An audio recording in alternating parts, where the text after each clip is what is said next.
Студентите во студентските домови имаат несоодветно сместување и исхрана, а мерките за развој на студентскиот стандард кои ги преземаат надлежните државни органи не се доволни. Ова го покаже извештајот на Државниот завод за ревизија за состојбата во студентските домови во земјава. Ревизорите спровеле и анкета која покажала дека студентите не се задоволни од условите. Најниска просечна оценка со 1,67 е дадена за техничката опрема, квалитетот на исхраната е оценет со 2,64, хигиената со достапноста на топла вода 2,41, условите атмосферата за учење со 2,53.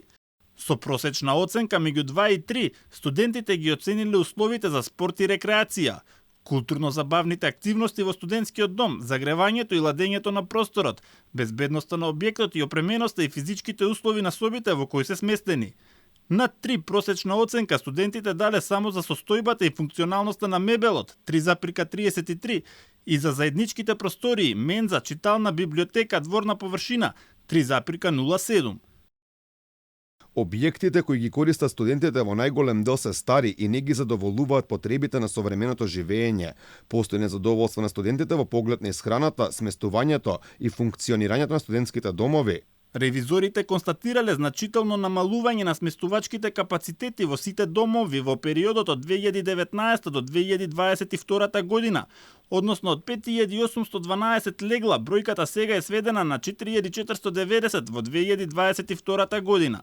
Ревизорите нотирале бројни пропусти во работата на надлежните како во студентските домови, така и за студентскиот стандард. Нешто е направено, а она што се правило не е направено како што треба. Исплатата преку трансакцијски сметки на студентите не овозможува да се потврди дека исплатените средства за 2022 година во износ од 11 милиони евра или 50% од вкупните средства за студентски стандард се користат исклучиво за намената. Животот на академските граѓани стана беден и недостоинствен, велат студентите, кои до нас доставија снимки од внатрешноста на студентските домови каде нам ни беше забрането снимање. На дел од фотографиите може да се видат и глувци како и мувосана храна од мензите. Освен мизерните услови во домовите, проблем е и храна во мензите.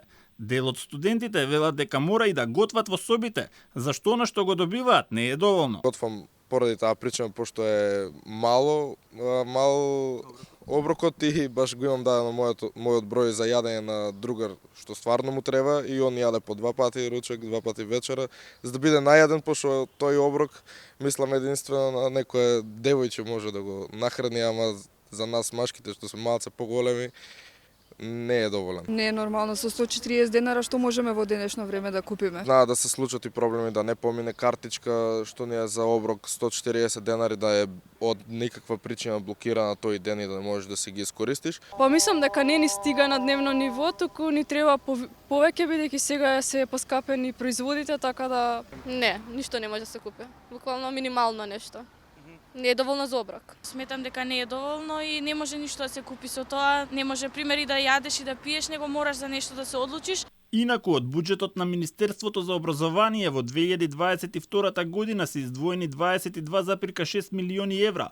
Половина од нив или 11 милиони евра се за студентски оброк, а 6,8 милиони евра за студентски стипендии и 3,7 милиони за сместување и исхрана.